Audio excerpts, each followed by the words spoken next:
मुगल दौरे हुकूमत में ख़वातीन के बहुत कम नाम सामने आए हैं, जिनमें गुलबदीन बेगम, नूरजहां, मुमताज़ महल, जहां आरा, रोशन आरा और ज़ेबुन्निसा शामिल हैं।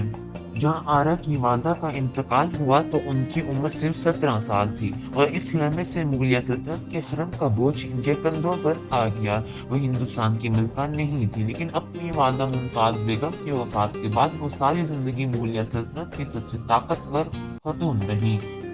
वालदा के इंतकाल के बाद इन्हें शाह बेगम का खिताब दिया गया और मज़ार की तमाम तर जिम्मेदारी इस 17 साल नौजवान के कंधों पर आ गई। ये लक़ब इन्हें दोबारा उस वक्त दिया गया जब इनके वालिद की वफात हुई और इसका भाई औरंगजेब हिंदुस्तान का बादशाह बना। हालांकि ये वो नहीं था जो बादशाह बनना चाहती थी, लेकिन औरंगजेब ने इसकी जहानत की वजह से इसका खूब एहतराम किया।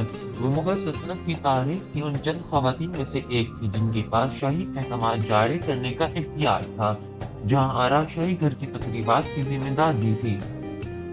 जहां आरा न सिर्फ हिंदुस्तान बल्कि पूरी दुनिया की अपने वक्त की अमीर तरीन खतून थी, क्योंकि इनके वालिद हिंदुस्तान के अमीर तरीन बादशाह थे, जिनके दौर को हिंदुस्तान का सुनहरी दौर कहा जाता है। वो रियासत में ख़वातीन और गरीबों की हालत को बेहतर बनाने के लिए अपने काम के लिए जाना जाता है। उन्होंने मुआशरे में तालीम को आम करने की कोशिश की।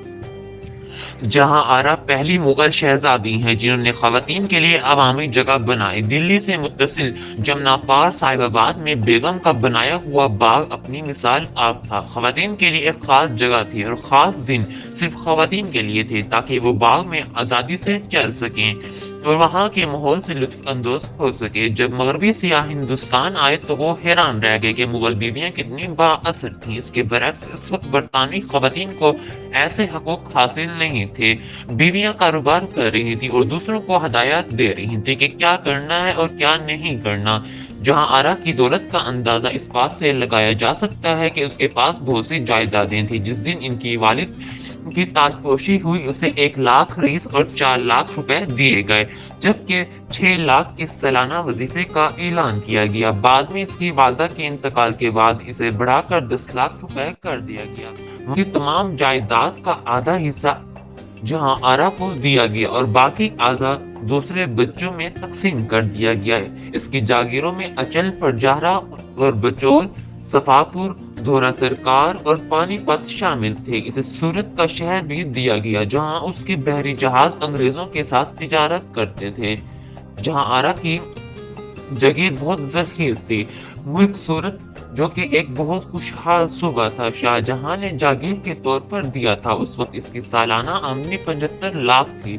साथ ही इन्हें सूरत की बंदरगाह भी दी गई जो हमेशा मुख्तलिफ ममालिक के ताजिर इस्तेमाल करते थे और इसकी वजह से वो 5 लाख रुपए से कुछ ज्यादा कमा रहे थे।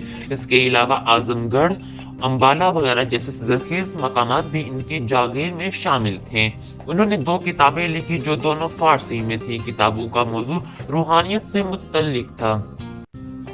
आगरा में इबादत के लिए ख़वातीन का कमरा है। सदर दरवाजे पर मुगल बादशाह जहांआरा की तरह इनकी रूहानियत और पाकीज़गी की तारीफ की गई। ये एक किस्म की हम्द है। जहांआरा ने कहा है कि पूरे शाहजहांबाद यानी दिल्ली का नक्शा अपनी निगरानी में बनाया था। कुछ मौरखीन इस पर एतराज़ करते हैं, लेकिन चांदनी चौक पर किसी को एतराज़ नहीं है। ये बाजार इनके अच्छे ज़ौक़ और शहर की ज़रूरियात की पहचान का मुंह बोलता सबूत